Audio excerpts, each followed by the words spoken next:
Pemirsa, sekitar 35 rumah dan 15 pelinggih terdampak angin puting beliung yang terjadi di Desa Sidakarya, Denpasar pada Rabu 21 Januari 2026 dini hari. Rata-rata kerusakan rumah terjadi pada atap dan pelinggih yang roboh.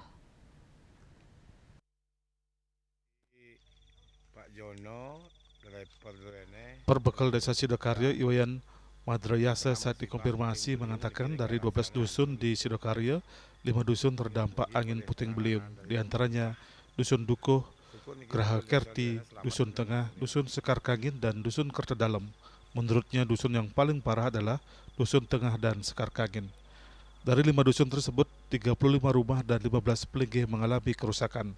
Rata-rata kerusakan rumah terjadi pada atap dan pelinggih yang roboh. Ada juga tembok yang jebol hingga pohon roboh.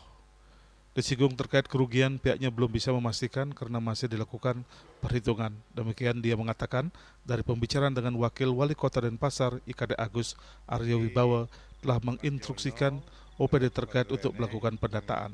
Ia menambahkan Pemkot akan memberikan bantuan untuk perbaikan sesuai dengan tingkat kerusakan. Selain itu, untuk proses pembersihan, pihaknya mengaku akan menggunakan dana kebencanaan dari APBDes, di mana untuk tahun 2026 ini pihaknya menganggarkan 57 juta. Widya Stuti, Denpos melaporkan.